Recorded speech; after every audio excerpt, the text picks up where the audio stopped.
গল্পের নাম নুরি মোহব্বত। লেখিকা তাবাস্সুমতা জোয়ারি। পর্ব ৬। আজলান তার মাকে নিয়ে দাঁড়িয়ে আছে নওমীর বাসার সামনে। আজলানের মা বারবার জিজ্ঞেস করছে কোথায় এসেছি। আজলান বারবার বলছে ধৈর্য ধরো আম্মু। এই আহিল ঠিক করে বলতো কোথায় এনেছিস? এখানে কে থাকে? আহিল হাত বাড়িয়ে ডোর বেলে হাত দিয়ে হেসে বলল, এসেই তো গেছি। দরজা খুললেই বুঝবে। একবার বেল দিতেই দরজা খোলার শব্দ হল। আহিলের মা সামনে তাকিয়ে দেখল একটা অপরিচিত মেয়ে। তিনি আহিলের দিকে তাকাতেই আহিল চোখের ইশারা করল। অপরিচিত মেয়েটা তাকে সালাম দিয়ে ভেতরে যেতে বললে তিনি সালামের জবাব দিয়ে ইতস্তত করে ভেতরে গেল। পিছে পিছে আহিলও ঢুকল।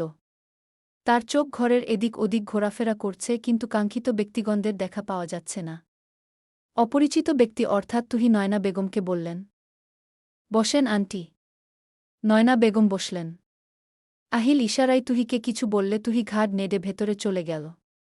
তুহি যেতেই নয়না বেগম ফিসফিস করে বললেন, তোর কাজ কিছুই আমার মাথায় ঢুকছে না। তুই কোথায় এনেছিস? ওই দেখো। চোখের ইশারা করে বলল আহিল। নয়ন বেগম ভ্রু কুঁচকে পেছনে তাকাল, তখনই পর্দার আড়াল থেকে পুরোপুরি বেরিয়ে আসল নওমী। নয়ন বেগম থমকে গেলেন। তিনি কি ঠিক দেখছেন? একবার মাথা ঘুরিয়ে আহিলের দিকে তাকাল। ছেলেটার মুখে উপচে পড়া হাসি। তিনি আবার নওমীর দিকে তাকালেন। কুচকানো ভ্রু এবং কপাল শিথিল হয়ে এল। কথা বলতে চাইছেন কিন্তু কণ্ঠ কাঁপছে। এদিকে নওমী মাথা নিচু করে দাঁড়িয়ে ওড়নার এক অংশ চেপে ধরে আছে। আগাতেও পারছে না, আবার পেছনেও যেতে পারছে না। কেমন যেন অস্বস্তিরা জেকে বসেছে তার মধ্যে। বারবার ঢোক গিলছে। আচ্ছা, নয়না বেগমের রিয়েকশন কি হবে? তিনি কি কথা বলবেন? নাকি রেগে আছেন? নাকি ওনারও অস্বস্তি হচ্ছে? এসব ভাবতে ভাবতে দেখলে পেল নয়না বেগম এগিয়ে এলেন। নওমীর সামনে এসে দাঁড়ালেন। কাপা কাপা হাত বাড়িয়ে ওকে ছুঁয়ে দিয়ে বললেন, তুমি আমাদের নওমী? আমি ঠিক দেখছি? কতদিন পর আবার এই স্বর শুনতে পেল। পুরনো স্মৃতিরা মস্তিষ্কে হানা দিচ্ছে। নওমী ঠোঁট চেপে উপর নিচ মাথা নাডল, মুখে কিছু বলতে পারল না। নিজের অজান্তেই নয়না বেগমের হাত মুখে চলে গেল, যেন তিনি বিশ্বাস করতে পারছেন না এটা নওমী। এক ফোঁটা চোখের পানি গাল বেয়ে ঝরে গেল। কাপা কাপা গলায় বললেন, নওমী, কোথা ছিলি তুই? কোথা চলে গেছিল? এতগুলো বছর আমাদের মনে পড়ল না? এবার আর নওমী নিজেকে সামলাতে পারল না। দুই হাতে মুখ চেপে ডুকরে কেঁদে উঠল সে। নয়না বেগম ওকে বুকে টেনে নিল। পিঠে হাত বুলিয়ে বলল, কেমন আছিস মা? কত বছর পর তোকে দেখলাম। কেন চলে গেলি বলতো মা? একটা বারও এই মায়ের কথা মনে পড়ল না তোর? তোর শ্বশুর আব্বু যে তোকে কত খুঁজেছে ওনার শেষ দিনগুলোয়। বলতে বলতে কথা গলায় দলা পাকিয়ে গেল। নওমী হেঁচকি তুলে বলল, আমাকে মাফ করে দিন আম্মু। আমি আসলেই নিরুপায় ছিলাম। নওমীর মুখে অনেকদিন পর আম্মু ডাকটা শুনে নয়না বেগমের বুকটা জুড়িয়ে গেল। তিনি পরম মমতায় ওর গাল দুটো হাত দিয়ে মুছে দিলেন। নওমী থেকে চোখ সরিয়ে চোখে পড়ল নওমীর কোল ঘেঁষে দাঁড়িয়ে থাকা একটা ছোট বাচ্চা, যে গোল গোল চোখে ওনাকেই দেখছে। মুহূর্তেই অজানা চিন্তায় বুকের ভেতরটা কেঁপে উঠল। নওমীকে এতদিন পর দেখায় আবেগের বশে ভুলতে বসেছিল নওমী এখানে কেন? কারা এরা? ওর কি নতুন কোনো সংসার আছে?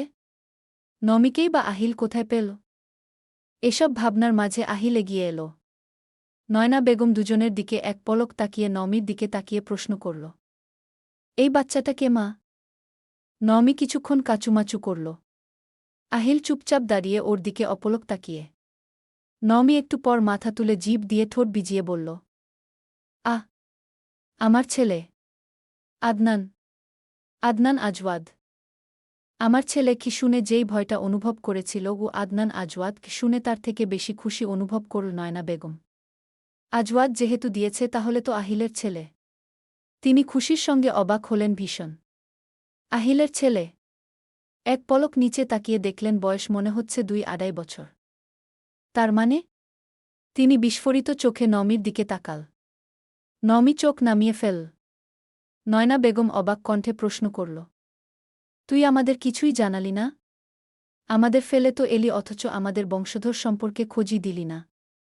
নমি প্রত্যুত্তর করার কিছু খুঁজে পেল না। সত্যিই তো বলেছেন। সে তাদের জানানোর প্রয়োজন বোধ করেনি। করবে কিভাবে, সে নিজেই তো ছিল মাঝ সমুদ্রে। তখন তো আহিল আর ও নিজেদের বিশ্বাস নিয়ে মেতেছিল। নমি উল্টো তাদের কাছ থেকে লুকিয়ে রাখতেই চেয়েছিল, কারণ দুনিয়াতে তো আদনান ছাড়া তার কেউ নেই। নয়না বেগম নমিকে ছেড়ে আদনানের সামনে ঝুঁকে বলল, কেমন আছেন দাদুভাই? আদনান ভয়ার্ত চোখে নমির দিকে তাকাল। নমি ভেজা চোখে হাসল যাতে আদনান আশ্বস্ত বোধ করে। নয়না বেগম ওর পানে হাত বাড়িয়ে কাছে ডাকলেন, আসো দাদুভাই, আমার কাছে আসো তো দেখি। আদনান একবার মায়ের দিকে আবার তুহির দিকে তাকাল। মা আর টুনি যেহেতু আছে কিছু হবে না এই ভেবে আদনান ছোট ছোট পা বাড়িয়ে একটু এগোল। নয়না বেগম ওকে কোলে নিয়ে দাঁড়িয়ে গেল। আদনানকে দেখে ওনার মুখ থেকে হাসি সরছেই না। কি আদুরে বাচ্চাটা! এটা আমার আহিলের ছেলে? হ্যাঁ, মিল আছে তো। তিনি আদনানকে নিয়ে আহিলের সামনে গিয়ে দাঁড়াল। আহিলের মুখেও হাসি। সে এগিয়ে এসে আদনানকে ডাকলে আদনান কিছু বলল না। আহিল হেসে ওকে নিজের কোলে নিয়ে বুকে চেপে ধরল। আহিলের মা বাচ্চাদের মতো উৎফুল্লের সাথে আহিলকে বললেন, এটা সত্যিই তোর ছেলে আহিল? মায়ের প্রশ্নে আহিল বুক ফুলিয়ে বলল, হ্যাঁ আম্মু, এটা আমারই ছেলে। আহিলের মা আবার আদনানকে ওর কোল থেকে টেনে নিজের কোলে নিল। এভাবে বারবার অপরিচিত অর্ধপরিচিত একেকজনের কোলে ট্রান্সফার হওয়া আদনান ভয় পেয়ে মায়ের দিকে তাকিয়ে ঠোঁট ফুলিয়ে ফেল। মা দূরে দাঁড়িয়ে তাকিয়ে আছে কিন্তু তাকে নিচ্ছে না দেখে মুহূর্তেই কেঁদে উঠল হাত বাড়িয়ে। নমি তড়িঘড়ি করে এগিয়ে আসল। আদনানকে নিজের কোলে নিয়ে ওর চোখ মুছে দিল। আর চোখে একবার আহিলের দিকে তাকাল। আহিল ওর দিকেই তাকিয়েছিল। চোখে চোখ পড়তেই চোখ সরিয়ে আদনানের দিকে তাকিয়ে হাসার চেষ্টা করে বলল, কাঁদতে হয় না বাবা। এটা এটা তোমার দাদু হয়। আদনান কান্নার গতি কমিয়ে গোল গোল চোখে তাকাল। সে তো চিনে দাদুকে। তার মা তো তাকে বলেছিল। এদিকে আহিলের বুকে ধাক্কা লাগল। সে আশা করেছিল নমি হয়তো এটাও বলবে যে আহলান ওর বাবা। কিন্তু না, দাদুকে পরিচয় করালো অথচ মুখ ফুটে বলল না, এটা তোমার বাবা। সে বুক ভরে একটা দীর্ঘশ্বাস নেওয়ার চেষ্টা করল, কিন্তু বাতাস যেন তার ফুসফুস পর্যন্ত পৌঁছাল না। মন খারাপ হলো, বুক ভার হলো কেন যেন। আজ এত খারাপ লাগছে কেন? যেদিন হাসপাতালে আদনান ও বাবা বলেছিল তাকে, সেদিন তো কোনো অনুভূতি হয়নি। নমি যখন ওর সামনে দাঁড়িয়ে অস্বীকার করে বলেছিল সে ওর বাবা নয়, তখন তো খারাপ লাগেনি। আজ কেন লাগছে? জেনেছে বলে? সে তো সেদিন চিনতেই পারেনি। নমি বোধহয় বুঝল আজলানের মনের অবস্থা, কিন্তু সে আহিলের দিকে তাকালই না। আদনানকে শান্ত করে দাদুর সাথে পরিচয় করিয়ে ওর সাথে সহজ করে দিল। আর আহিল শুধু একদৃষ্টে নমি আর তার ছেলের দিকে তাকিয়ে রইল। কিন্তু মন খারাপ রাখল না। মনে মনে ভাবল, আম্মুকে দাদু বলেছে মানে আমি তো বাবাই হব। বাচ্চাদের মতো রাগ করলে হবে না আহিল। একবার রাগ করে সব হারিয়েছিস, এবার আর তা করলে হবে না, একদম না। তাছাড়া এই মুহূর্তগুলো আমি অনুভব করতে চাই। রাগ করে মন খারাপ করে কাটিয়ে দিলে পরে নিজেই আফসোস করবি। এই ভেবে সে মুখে হাসি ফুটিয়ে পকেট থেকে দুটো চকলেট বের করল। আদনানের দিকে এগিয়ে দিয়ে বলল, নিবে আদনান? আদনান চকলেটগুলো দিকে হাত বাড়িয়ে নিতে গেলে আহিল সেগুলো সরিয়ে দিয়ে বলল, নিতে হলে আমার কোলে আসতে হবে। নো কান্নাকাটি। আদনানের চেহারা দেখে মনে হল সে চিন্তিত কি করবে। আহিল হেসে দুই হাত বাড়াল, অর্থাৎ কোলে আসো। আদনানও সুটসুট করে হাত বাড়িয়ে দিল মায়ের কোল থেকে। আহিল ওকে কোলে তুলে চকলেট হাত দিয়ে বলল, নাও। আদনান খুশি মনে আহিলের কোলেই বসে রইল। আহিল ওকে একটু পর পর চুমু খাচ্ছে, আবার গাল টিপে দিচ্ছে। মন চাচ্ছে কচলে ফেলতে। এত আদুরে বাচ্চাটা যে তার যেন বিশ্বাসই হচ্ছে না। ইস, ও ছোটবেলায় নিশ্চয়ই আরও কিউট ছিল। দেখতে পারল না। আদনানের ছোটবেলার কথা মনে পড়তেই মনটা একটু খারাপ হল। তবে যেমনই হোক আদনানকে নমি খারাপ রাখেনি। খুব যত্ন করেই বড় করেছে বোঝা যায়। কিন্তু নমিকে অনেক সাফার করতে হয়েছে এইটুকু বুঝতে পারে আদনান। একজন সিঙ্গেল মাদার হিসেবে সমাজে চলা কম কথা না। আমাদের সমাজ তো মেয়েদের ছোট করেই দেখে। কিছু না করেও দোষী বানাতে ছাড়ে না, তার উপর নমির সাথে পরিবারের কেউই ছিল না। আম্মা! আদনানের আওয়াজে ধ্যান ভঙ্গ হল আহিলের। নমি আর তার মা রান্নাঘরে, যেটা এখন থেকে স্পষ্ট দেখা যায়। আদনান নমির দিকে ইশারা করে ডাকছে যে, অর্থাৎ মায়ের কাছে যাবে। আদনান ওকে চেপে ধরে বলল, কেন রে, মায়ের কাছে তো সারাক্ষণই থাকিস। আমার কাছে একটু থাকলে কি হয়? আদনান ফ্যালফ্যাল নয়নে তাকিয়ে থাকল। সে দৃষ্টি দেখে আহিল বলল, আমি তোর বাবা, আমার কাছে থাক, মায়ের কাছে পড়ে যাস। বাব্বা, কি কিউট করে বলল। আহিল হেসে ওর গাল টেনে টুপ করে চুমু দিয়ে বলল, হ্যাঁ বাব্বা, একবার বাবা বলো তো। এবার আদনান চুপ হয়ে গেল। বাবা তো দূর, কোনো কথাই বলল না। আজলান হতাশার শ্বাস ছেড়ে বলল, তোকে কিডন্যাপ করে নিয়ে যাব বুঝলি, তখন আমার সাথে থাকতে হবে। আদনানকে বড় চোখ করে তাকিয়ে থাকতে দেখে জিভ কেটে বলল, ইস, কি বলে ফেললাম। না, তোমাকে কিছু করব না আমি।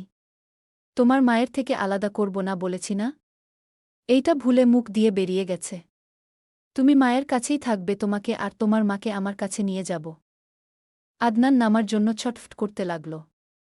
তা দেখে আহিল বলল, আরে বললাম তো কোথাও নিব না, এমন করছিস কেন হু? থাক না আমার কোলে। হয়েছিস মায়ের মতো জেদি, তাই না? আদনানের ছটফটানি কমল না। আহিল ওর গালটা আলতো করে ছুঁয়ে একটু হাসল, তারপর আদনানকে আলতো করে কোল থেকে নামিয়ে মেঝেতে দাঁড় করিয়ে দিল। মেঝেতে নামতেই আদনান দুই হাতে চকোলেট দুটো শক্ত করে ধরে দৌড়ানোর চেষ্টা করে রান্নাঘরে চলে গেল। আহিল হেসে ফেলল ওকে এমন দৌড়াতে দেখে। তারপর সোফায় হেলান দিয়ে বসে একটা দীর্ঘশ্বাস ফেল। তার চোখ জোড়া রান্নাঘরের দরজার দিকেই আটকে রইল।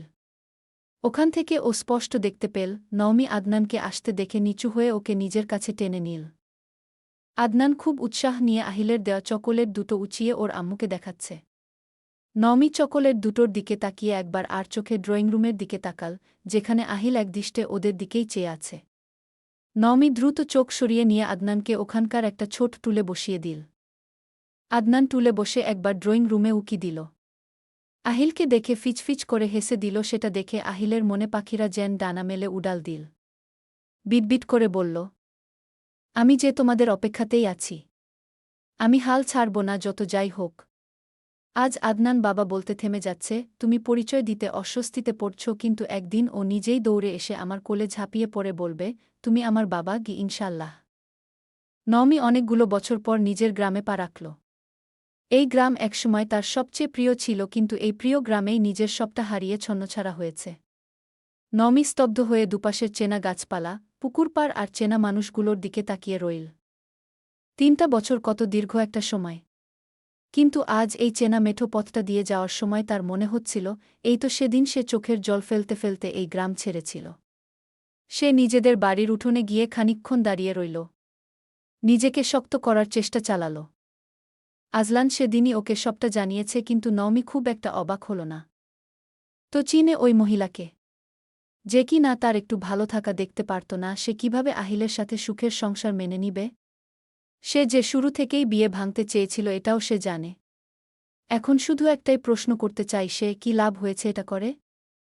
সে তো নিজের মতো ওদের থেকে অনেক দূরে ছিল। একটা সুখের সংসার হলে ওনার এত কষ্ট কেন? সে তো তার খেয়ে তার পরে আহিলের কাছে থাকত না।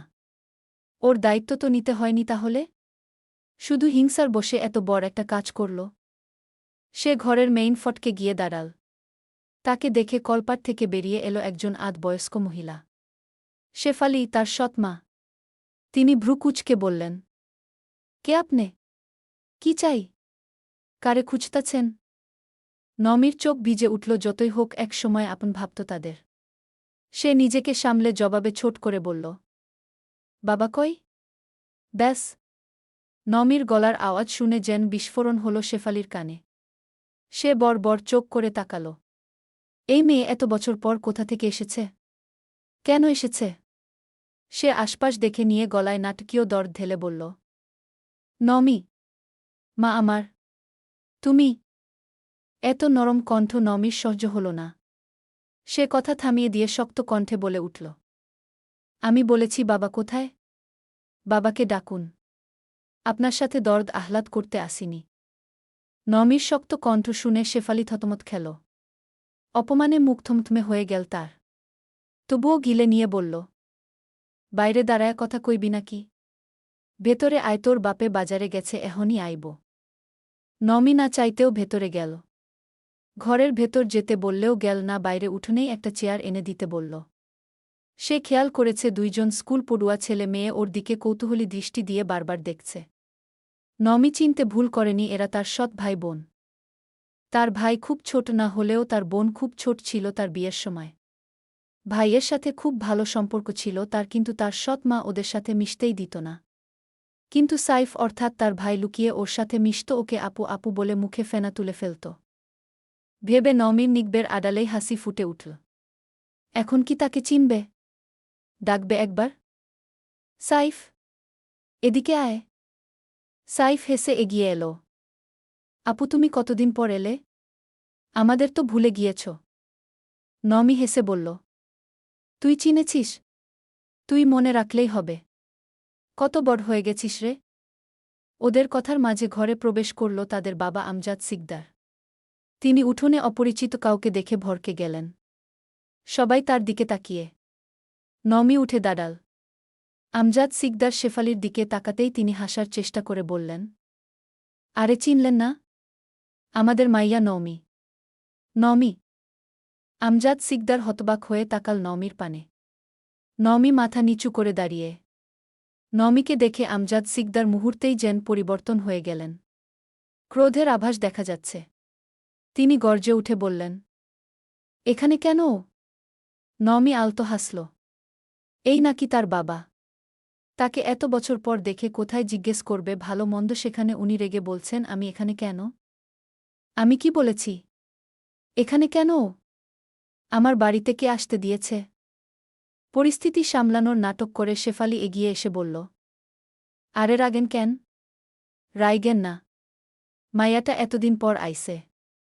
আমজাদ সিকদার কিছু বলবেন তার আগে নমি থামিয়ে দিয়ে বলল, চিন্তা নেই, আপনাদের বাড়িতে থাকতে আসিনি আর না কলঙ্কিত করতে এসেছি। কিছু বোঝাপড়া করতে এসেছি। একটু থেমে আবার হেসে বলল, এটাও ভাববেন না যে সম্পত্তি চাইতে এসেছি। এরকম কোনো কারণেই আমি আসিনি। কথা শেষ হলেই চলে যাব। আমজাদ সিকদার মেয়ের মুখে এমন অবলীলায় শক্ত কথা শুনে ক্ষণিকের জন্য থতমত খেলেন। 4 বছর আগের সেই নরম, বিতু নওমি আর আজকের এই চোখের দিকে তাকিয়ে কথা বলা নওমির মধ্যে যেন আসমান জমিন তফাত। শেফালি এখনও নাটক করেই যাচ্ছে আমজাদ সিকদারকে থামানোর। নওমি বিরক্ত হয়ে বলল, আপনি একটু নাটক কম করেন। আর বেশি সময় নেব না। কিছু কথা বলেই চলে যাব। আমজাদ সিকদার দমলেন না। তিনি একইভাবে বললেন, কথা? তোর মতো একটা মেয়ের সাথে আমার আবার কিসের কথা? তুই তো চলে গিয়েছিলি একটা। বাবা? নমি এবার বেশ জোরেই তীব্র এক ধমকের সুরে বলে উঠল। তার এই আচমকা চড়া কণ্ঠস্বরে পুরো উঠোনটা এক মুহূর্তে স্তব্ধ হয়ে গেল। নমিকে এই রূপে দেখবেন কেউ হয়তো ভাবেননি। আমি তো বললাম কথা বলেই চলে যাব, এত নাটক করার কিছু তো দেখছি না। এর মধ্যে হাজির হল নমির দাদি। চোখ দুটো দেখেই তিনি অবাক কণ্ঠে বললেন, নূরজাহান। নমি নিজের নাম শুনে দূরে তাকাল। তার দাদিকে দেখেই তাচ্ছিল্যের হাসি হেসে বলল, ওই যে আমার জীবন নষ্ট করার আরেকজন কারিগরও এসেছেন।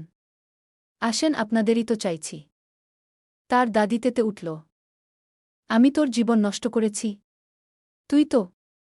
আমি তোমাদের এসব ফালতু কথা শুনতে আসিনি। অনেক শুনেছি, এবার আমারটা শুনবে তোমরা। নমির কণ্ঠের তীব্রতায় কেউ আর কিছু বলার সুযোগ পেল না। উঠোনেই বসল সকলে। নমি সরাসরি তার বাবার দিকে তাকিয়ে জিজ্ঞেস করল, ছোটবেলা থেকে তো অনেক শুনেছে নমি এই করেছে ওই করেছে। সব ভুল নমিই করেছে। কিন্তু কখনো যাচাই করে দেখেছেন কি করেছি? যেটা শুনেছেন সেটা কতটুকু সত্যি? শুধু শুনেছেন আর আমার উপর নিষেধাজ্ঞা জারি করেছেন। কি যাচাই করবে? আমি কি মিথ্যে বলবো নাকি? আমি আপনার সাথে কথা বলছি না।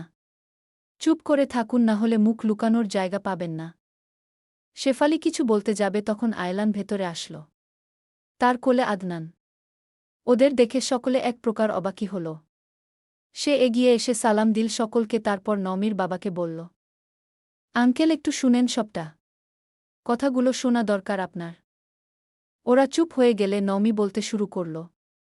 আমি যেদিন এই বাড়িতে ফিরে এসেছিলাম বিয়ের পর সেদিন তোমরা কেউ আমায় জিজ্ঞেস করেছ আমি কেন এসেছি। ছোটমা কি বলেছে সেই ভিত্তিতে তোমরা আমায় আজও চরিত্রহীন ভাবো। আমজাদ সিকদার গমগমে গলায় বলল। কারো কথার ভিত্তিতে কেন? আমরা যা দেখেছি তাই বলেছি। নিজের চোখে দেখেছ? নাকি ছোট মায়ের বোন দেখেছে এই কথার উপর তোমরাও দেখে নিয়েছ? এই পর্যায়ে চুপ হয়ে গেল আমজাদ সিকদার। নমি এবার তীব্র ক্ষোভ নিয়ে বলল। আমার এই পরিণতি, আমার সংসার ভাঙার পেছনের মূল কারিগরকে জানেন? আপনার বউ শেফালি সিকদার। তিনি ভয়ঙ্কর ষড়যন্ত্র করে আমার জীবনটা তছনছ করে দিয়েছে। সকলের মাথায় আরেকবার বাজ পড়ল। শেফালি গর্জে উঠল কিন্তু কথা বলতে গিয়ে তোতলাল। কি? কি সব বলছিস? হ্যাঁ? আমি কেন? আমি কেন এরকম করব? সেটা তো আমার প্রশ্ন। কি পেয়েছ এসব করে? আমজাদ সিকদার গম্ভীর স্বরে বলল। কি প্রমাণ আছে তোমার কাছে? তোমাদের সম্পর্কের মাঝে যে ও কিছু করবে এটা কিভাবে মেনে নিই? ও তো চেয়েছিল এই বিয়েটা যেন হয় যেন তুমি সুখী হও। নমি হাসল। আজলান নমির দিকে একবার তাকিয়ে বলল। আঙ্কেল, আপনাকে যেইটুকু দেখানো হয়েছে আপনি ওইটুকুই দেখেছেন। এর বাইরে আরও অনেক কিছু আছে। কি আছে? আমার আর আহিলের সম্পর্ক যেন ভেঙে যায় তার জন্য ঠিক কি করেছে সেসব ওনাকে জিজ্ঞেস করো। আমজাদ সিকদার একবার শেফালির দিকে তাকাল। শেফালি ভয় পেলেও তেজ দেখিয়ে বলল। কিচ্ছু করিনি আমি। এরা বানাইয়া কইতাছে। আমি কেন কিছু করতে যামু? আল্লাহ গো, যারে নিজের মায়ার মতো ভাবছি হেই আমারে নিয়া এসব কি কয়। ন্যাকা কান্না শুরু করে দিল শেফালি। আমজাদ সিকদার ধমকে উঠলেন। থামো তুমি। আর তোমাদের কাছে কোনো প্রমাণ আছে? তোমরা যদি নিজেদের বাঁচাতে এসব বলো মুখের কথা তো বিশ্বাস করব না। নমি চুপ করে আছে। আজলান একটু চুপ থেকে বলল। আমার কাছে আছে প্রমাণ। শেফালি আতকে উঠল। যদি সত্যি প্রমাণ থাকে? এদিকে আমজাদ সিকদার দ্বন্দ্বে ভুগছে। কি হচ্ছে কি বলছে কিছুই বুঝতে পারছে না। নমি আর আজলানের কনফিডেন্স ওনাকে ভাবাচ্ছে। আয়লান উঠে দাঁড়িয়ে আদনানকে চেয়ারে বসিয়ে ফোন বের করে একটা ভিডিও বের করল, তারপর সেটা ওদের সামনে দিয়ে সবার উদ্দেশ্যে বলল। এই নিন প্রমাণ। এ টু জেড সবটা আছে এখানে। এর চেয়ে স্ট্রং কি প্রমাণ চাই? ভিডিওটা অন করতেই সামিয়ার প্রথম থেকে সব কথা ভিডিও সহ রেকর্ড দেখা গেল। প্রতিটা কথা ওদের এক একটা ভুল ভেঙে দিচ্ছে। নমির বাবা স্তব্ধ নয়নে শুধু দেখেই গেল। এদিকে এমন অবস্থা দেখে শেফালির জান যায় অবস্থা। ওই মেয়েটা সব বলে দিল। তাকে এভাবে ফাঁসিয়ে দিল। সে নিজেকে বাঁচাতে নমির বাবার সামনে গিয়ে বলল। আল্লাহ! এইসব কি? এগুলো মিথ্যা। আপনি এইসব বিশ্বাস কইরেন না নুহার বাবা। ওরা আমার বি। আর কিছু বলার আগে ওনার গালে শক্ত হাতের একটা চড় পড়ল। শেফালি গালে হাত দিয়ে চোখ বড় করে তাকিয়ে আছে আমজাদ সিকদারের রক্তিম মুখের দিকে। মানুষটা রেগে গেছে। এখন কি হবে? নমি চুপচাপ সব অবলোকন করছে, কিছুই বলছে না। নমির দাদি এবার বলে উঠল। এইসব কি শেফালি? তুই এডি করছস? ছি! আমি তোরে ভালা ভাবছিলাম। তুই কি না? শেফালি চিৎকার দিয়ে উঠল। আমি কিছু করি নাই, এগুলো মিথ্যা কথা। আমারে ফাঁসাইতাছে হেরা। এই মেয়ে তো নাগর লইয়া। আর বলতে পারল না। অন্য গালে আরেকটা থাপ্পড় দিয়ে আমজাদ সিকদার বললেন। এই একদম চুপ। ওরা যা দেখাইল এরপর আর কি কইবা তুমি? ছি ছি! এইসব কাণ্ড করে বেড়াইতা? আবার আমার মাইয়ার নামে তুমি কথা রটাও। আমার মাইয়ার জীবন সংসার সব শেষ কইরা দিয়া তুমি এগুলো কও। আর একটা কথা কইলে বাড়ি থেইকা বাইর কইরা দিমু। আমজাদ সিকদারের রাগী কণ্ঠে চুপ হয়ে গেল শেফালি। যতই তার কথায় নাচুক, মানুষটা এক কথার মানুষ। আমজাদ সিকদার নমির সামনে গিয়ে দাঁড়াল। নমি চেয়ার ছেড়ে উঠে দাঁড়াল। আমজাদ সিকদার আবার শেফালির দিকে তাকিয়ে বলল। এই মাইয়ার সাথে তুমি কি করো নাই বলো তো? কি পাইছ এইসব কইরা? আমার আদরের মাইয়ার জীবনটা শেষ কইরা দিলা। নমির হাসি পেল ভীষণ। সে নিজেকে না দমিয়ে বাবার দিকে তাকিয়ে বলল। আমি কখনোই তোমার আদরের সন্তান ছিলাম না বাবা। মা ছাড়া বোধহয় অন্য কারো আদরের সন্তান হওয়া যায় না। মা যখন বলতো ও আমি না থাকলে কেউ দেখবে না, বাপও তখন পর হয়ে যায় ও আমি তখন বিশ্বাস করতাম না জানো। বাবা তো আমায় সবচেয়ে বেশি ভালোবাসে, তাহলে কেন দেখবে না? কিন্তু তুমি আমায় ভুল প্রমাণ করলে। মা মারা যাওয়ার পর ভেবেছিলাম তুমিই আমার সব। কিন্তু তুমি আমায় বিশ্বাস করনি বাবা, তুমি আমার খবরটাও নাওনি। কখনো এসে জিজ্ঞেস করনি কেমন আছি, কিভাবে বড় হচ্ছি, সেই খবরটুকু নাওনি। বিয়ের পর যখন ফিরে এসেছিলাম তখনও তুমি আমায় ফিরিয়ে দিয়েছিলে চরিত্রহীন বলে। যদি আমি সত্যিই তোমার আদরের সন্তান হতাম, তবে সেদিন এই বাড়ির চৌকাঠ থেকে যখন আমায় বের করে দেওয়া হচ্ছিল তুমি আটকাতে। তুমি শুধু ওই মহিলার সাজানো আর বানানো কথা বিশ্বাস করে আমায় তাড়িয়ে দিতে না। নিজের মেয়ের মুখের দিকে তাকিয়ে অন্তত একবার জিজ্ঞেস করতে, নওমি সত্যিটা কি? কিন্তু তুমি তা করনি বাবা। নওমির কথায় আমজাদ সিকদারের বুকের ভেতরটা ভারী হয়ে গেল। অনুশোচনায় দগ্ধ হল মন। তার ভুল ছিল দ্বিতীয় স্ত্রীকে অন্ধের মতো বিশ্বাস করা। যে মানুষটাকে তিনি বিশ্বাস করে নিজের সংসার তার হাতে তুলে দিয়েছিলেন, সেই কি না ওনার সাথে এমন জঘন্য প্রতারণা করল? তার মেয়েটা কতগুলো বছর ধরে কষ্ট পেয়েছে, অথচ তিনি কিছু জানতেই পারলেন না। কেমন বাবা তিনি? তিনি নওমির দিকে এগিয়ে এসে বললেন, নওমি, মা আমায় ভুল বুঝিস না, আমি ভাবতে পারিনি আমার আড়ালে এত কিছু হয়ে গেল। তুইও কোনোদিন অভিযোগ করিসনি আমায়, তাই। নওমি হেসে ফেল।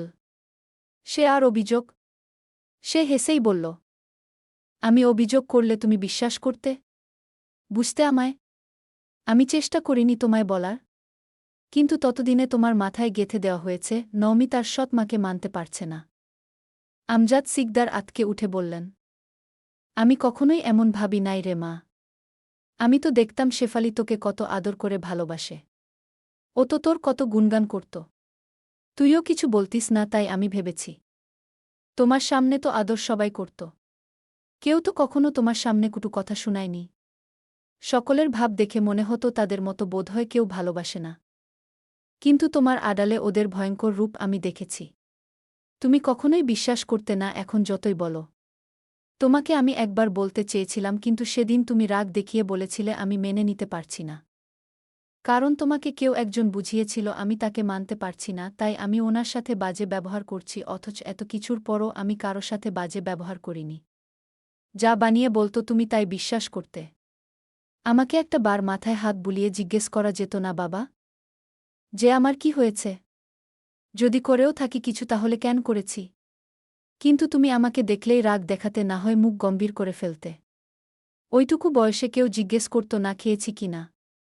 তুমিও না। নমির কণ্ঠ বুঝে আসছে। চোখ ঝাপসা হয়ে যাচ্ছে। বারবার পলক ফেলে নিজেকে সামলানোর চেষ্টায় নওমি। এখন কোথাও দুর্বল হলে চলবে না। উপস্থিত আজলানের খুব খারাপ লাগল। মেয়েটা কম কষ্ট পায়নি ছোটবেলা থেকেই। নওমির বাবা নওমির হাত ধরে বলল, আমাকে মাফ কইরা দে মা। আমি অন্ধ হয়ে যা গেছিলাম, বুঝবার পারি নাই। খোদা আমারে এই অন্ধত্বের বিচার করছে মা, তোরে হারাইয়া আমি কত কষ্টে ছিলাম মা। আমি কাউরে বুঝাইতে পড়ি নাই। তোর মতো কইরা কেউ আমারে দেখে রাখে নাই। নওমি স্মিত হাসল। তাই বুঝি দরজায় আমাকে দেখেই চলে যেতে বলছিলে? আমজাদ সিকদার এর মুখ ছোট হয়ে গেল। ওইটা তো রাগ কইরা বলছিলাম আম্মা। আমি তোরে দেখে অনেক খুশি হইছিলাম, কিন্তু রাগের জন্যে এমন কইছি। আমারে মাফ কর মা। নওমি আলতো করে নিজের হাতটা বাবার হাতের মুঠো থেকে ছাড়িয়ে নিল। ওনার এই কান্নায় আজ নওমির চোখে জল এলেও ভেতরের সেই জমে থাকা পাথরটা সরল না। সে একটা দীর্ঘশ্বাস ফেলে নিজের ওড়নার আঁচল দিয়ে চোখ দুটো মুছে নিল। অত্যন্ত শান্ত গলায় বলল, মাফ চাওয়ার কিছু নেই বাবা। আমি এখানে তোমার অনুশোচনা দেখতে আসিনি। তোমার উপর আমার কোনো রাগ নেই। যে দুনিয়াতে এনেছে তাকে কিভাবে রাগ দেখায়? শুধু এটুকুই দেখাতে এসেছি যে যাকে তুমি তোমার ঘরের রানী ভেবে আগলে রেখেছিলে সে আসলে একটা বিষধর সাপ। যে সাপটা তোমার নিজের মেয়ের আস্ত একটা জীবন বিষাক্ত করে কুরে কুরে খেয়েছে। আমি কোনো বিচার চাই না। আল্লাহ করবে ওনার বিচার। আমার শুধু প্রশ্ন, ওনার কি লাভটা হলো এখানে? শুধুই পৈশাচিক শান্তি? নাকি অন্য কিছু? উত্তর কি আছে? নওমির এই শান্ত অবহেলার চাদরটা আমজাদ সিকদারের বুকে তীরের মতো গিয়ে বিঁধল। মেয়ে যে এখন নিজ থেকে দূরত্ব বড়াচ্ছে, এটা ওনাকে আরও বেশি ভেঙে চুরমার করে দিল। মেয়েটা ছোট থেকে সত্যিই আদরের ছিল, কিন্তু নাজমিন অর্থাৎ নওমীর আপন মারা যাওয়ার পর থেকে আগলে রাখার চেষ্টা করলেও তিনি ব্যর্থ। তিনি পারেননি মেয়েকে আদর যত্নে বড় করতে। অর্থবিত্তের কোনো কমতি না থাকলেও মেয়েটাকে অনেক ভুগতে হয়েছে, এমনকি এতগুলো বছর কিভাবে কাটিয়েছে সেটাও জানেন না তিনি। তিনি জ্বলন্ত চোখে তাকালেন শেফালির দিকে। দ্রুত পায়ে এগিয়ে গিয়ে থাবা দিয়ে চুলের মুঠি ধরল। তারপর উন্মত্ত পশুর ন্যায় টেনে ওনাকে বারান্দা থেকে উঠোনের মাঝখানে এনে আছাড় মারলেন। শেফালি মাটিতে পড়ে গিয়ে ব্যথায় কোকিয়ে উঠলেন। তিনি ভয় পেলেও ওনার ভেতরের ধূর্ত স্বভাবটা চট করে গেল না, বরং সেভাবেই দ্বিগুণ স্বরে চেঁচিয়ে বলল, কার না কার কি কথায় আপনি আমারে মারতাছেন? এত বছর ধইরা আপনার সংসার আমি বাঁচাইয়া রাখছি। এই মাইয়ার মা তো কবেই মইরা আমার ঘাড়ে মাইজা চাপাই দিয়া গেছে। আমজাদ সিকদার গর্জে উঠল, খবরদার নমির মারে লইয়া কিছু কইবা তো। জিভ টাইন্না ছিঁড়া ফেলমু। এখন ওদের লাইগা দরদ বাড়ছে না? এতদিন আমি খাটলাম আর এখন এরা বেশি আপন, তাই না? এই কালনাগিনীর কথায় আমারে অপমান করতাছেন। এই মাইজা যে অন্য পোলার লাগে গেছিল আপনি শুনেন নাই? ওর তো চরিত। আমজাদ সিকদার শেফালির চুল আবার টেনে দাঁড় করিয়ে গালে থাপ্পড় দিয়ে বলল, মুখ বন্ধ কর শয়তানের ঢিপি। আর একটা মিছা কথা কইলে তোরে আমি জ্যান্ত মাটির তলে পুইতালামু। আমার মাইয়ারে লইয়া একটা বাজে কথা কইলেই খবর আছে। তোর সাহস তো কম না, এখনো মুখ চলে। তোর এত বড় সাহস! তুই আমার মায়েডারে আমার থেইকা পর করছিস? তারপরও তুই মাফ পাবি ভাবছস? তোরে আমি আর এই বাড়িতে রাখুম না। বাইর হিজা যাবি এহান থেইকা। তোর লগে সংসার কইরা এক ভুল করছি, এইবার এই বাড়িতে রাইখা কোনো ভুল করমু না। বাইর হবি তুই আইসকাই।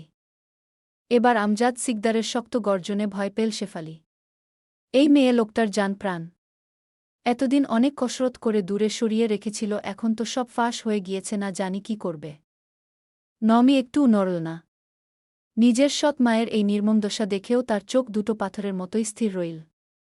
কোনো সহানুভূতি বা আনন্দের রেখা ওনার মুখে ফুটল না। যে কষ্ট সে একা একটা কোলের বাচ্চাকে নিয়ে সহ্য করেছে, তার সামনে এই শাস্তি বড্ড সামান্য, তবুও সে তো শাস্তি চাইতে আসেনি। সে শুধু চেয়েছিল সত্যিটা প্রকাশ পাক। কেউ তাকে ভুল বুঝে অপবাদ না দিক। নওমি চোখ সরিয়ে আদনানের দিকে তাকালো, যে কি না এখন আয়লানের কোলে বসে তার কাঁধে মাথা রেখে আরাম করে সব কিছু দেখছে। ওদের দেখে নওমির বুকের ভেতর কেমন যেন প্রশান্তিতে ভরে গেল। ছেলেটা যে বাবার আদরও পেতে পারে এটা তার কল্পনায় আসেনি। আজকে আজলানি ওদের নিয়ে এসেছে। আদনানকে নিয়েই আগে আসতে চেয়েছিল, কিন্তু আয়লান বলেছে ও সামলে রাখবে আগে নওমিকে যেতে। নওমি চিন্তায় ছিল আদনান থাকবে কি না, কিন্তু আশ্চর্যজনকভাবে আদনান টু শব্দটুকুও করেনি। এখানে এসেছে পর্যন্ত ওর কোলে আসার জন্যও বায়না করেনি। নওমি একটু হাসল নিকাবের ভেতরেই। সে এগিয়ে গিয়ে আদনানকে কোলে নিল। আদনান এতক্ষণ পর মায়ের কোল পেয়ে দুই হাত বাড়িয়ে নওমির গলা শক্ত করে জড়িয়ে ধরল। ছোট ছোট হাত দুটো দিয়ে মায়ের হিজাব খামচে ধরে ও নিজের চেনা আশ্রয়ে মুখ লুকাল। এতক্ষণের হট্টগোল, চিৎকার আর অপরিচিত পরিবেশ ওকে ভেতরে ভেতরে যেটুকু দুলিয়ে দিয়েছিল, মায়ের বুকে আসতেই সেই ভয়টুকু কর্পূরের মতো উড়ে গেল। ও আর চোখে একবার পেছনের আজলানের দিকে তাকাল, যে এখনও পরম মমতায় ওর দিকেই চেয়ে আছে। আজলান খালি হয়ে যাওয়া হাত দুটোর দিকে একবার তাকিয়ে একটা দীর্ঘশ্বাস ফেল। আমজাদ সিকদার এবং অন্যান্যরা এতক্ষণে খেয়াল করল এখানে একটা বাচ্চা আছে। আমজাদ সিকদার এগিয়ে এসে বলল, এইটা কে মা? নমি হেসে বলল, আমার ছেলে। সবাই অবাক দৃষ্টিতে তাকালো আদনানের দিকে। এই ছেলে নমির? তাদের হিসাব যেন মিলছে না। একবার নমির দিকে আবার আজলানের দিকে তাকাচ্ছে। আজলান হেসে বলল, আমাদের ছেলে। আদনান আজওয়াদ। মুহূর্তেই বিস্ময়ের সীমায় পৌঁছে গেল শেফালি। এত কষ্ট করল ওদের আলাদা করতে, ওরা এক হয়ে কি না ওকে বাজিমাত দিল। আমজাদ সিকদার অশ্রুসিক্ত নয়নে তাকিয়ে বলল, এটা তোর ছেলে? আমার নাতি? একটু ছুঁইতে দিবি মা? এই আবদার মানা করতে পারল না নওমি। যতই হোক বাবা তো। আদনানকে আমজাদ সিকদারের কোলে দিল। বেশ খানিকক্ষণ ওকে আদর করল। সময় পেরোল অনেকটা। নওমি সবার দিকে একবার তাকিয়ে বলল, এবার আমাদের যেতে হবে। আমজাদ সিকদার অবাক হয়ে বলল, থাকবি না তুই? এত বছর পর এসে থাকবি না আমার কাছে? নওমি হেসে বলল, কোথায় থাকব আমি? কার কাছে থাকব? কে আছে আমার? এমন কইছ না মা। তুই আমার কাছে থাকবি। এটা তোর বাড়ি, আমি তোর বাপ। আমি মাফ চাইতেছি তো। এই বাপে তোরে কত বড় অপবাদ দিছে রে মা। তুই আমারে ক্ষমা না করলে আমি ময়রাও শান্তি পামু না। আমি তো বলেছি বাবা, তোমার উপর আমার কোনো রাগ নেই। তুমি শান্ত হও। কিন্তু এই বাড়িতে থাকার মতো মানসিকতা আমার আর কোনো দিন হবে না। থাকতে পারব না আমি। আমি আমার সত্যটা প্রমাণ করতে এসেছিলাম, তা করা শেষ। এবার যাওয়ার পালা। আদনানকে আমজাদ সিকদার থেকে নিয়ে সকলের দিকে তাকিয়ে বলল, আমি আর আসব না তোমাদের জ্বালাতে। এই মেয়ের দায়িত্ব নেওয়ার ভয়ও তোমাদের পেতে হবে না, আর না চরিত্রহীন ত্যাগ পাওয়া মেয়ের কলঙ্ক টানার ভয়। ভালো থেকো তোমরা। বাবা, নিজের খেয়াল রেখো। আর হয়তো দেখা হবে না। আমি চাই না আর দেখা হোক। তোমাকে আর বাবাজি ডেকে কষ্ট দিব না। আর কাউকে কিছু বলতে না দিয়ে গেটের দিকে এগিয়ে গেল। পেছন থেকে এক জোড়াপা ছুটে এলো। আপু, তুমি আবার চলে যাচ্ছ? আমাদের ভুলে যাবে? নমি ফটকের কাছে গিয়ে একবার থমকে দাঁড়াল। ঘাড় ঘুরিয়ে সাইফের অশ্রুসিক্ত চোখের দিকে তাকিয়ে হাসল একটু। অত্যন্ত স্নেহ জড়ানো গলায় বলল, যোগাযোগ রাখিস ভাই। তোর আপু তো মরে যায়নি, বেঁচে আছে।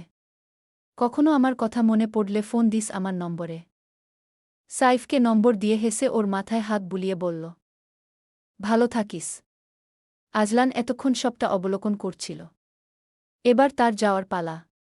সে মাটিতে পড়ে থাকা শেফালির দিকে এক পলক তাকাল, এরপর আমজাদ সিকদারের দিকে।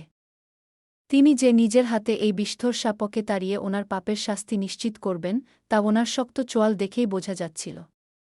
আজলান আর কালক্ষেপণ না করে দ্রুত পায়ে নওমির পিছু পিছু বাড়ির বাইরে বেরিয়ে এল। গাড়ি চলছে আপন গতিতে। গাড়ির ভেতর শান্ত সব। নওমি সিটে মাথা হেলিয়ে চোখ বন্ধ করে আছে, আর আদনান নওমির কোলে ঘুম। আয়লান গাড়ি চালাতে চালাতে একবার তাকালো নওমির ক্লান্ত মুখের দিকে। ফ্যাকাশে হয়ে আছে। অনেক কষ্টে যে আপন মানুষগুলোর সাথে শক্ত কথা বলেছে সেটা আয়লান ভালো করে জানে। আজলান চোখ সরিয়ে সামনে তাকিয়ে মনে মনে বলল, তোমার জীবনের সব অন্ধকার দূর করার একটা ধাপ আজ শেষ হল। এবার আমাদের পালা ভালো থাকার। তোমার, আমার আর আমাদের আদনানের এই শূন্য জীবনে সেই হারিয়ে যাওয়া বসন্ত নতুন করে আবার ফিরে পাওয়ার। গল্পটা কেমন লাগলো অবশ্যই জানিয়ে যাবেন আর কমেন্ট করে যাবেন।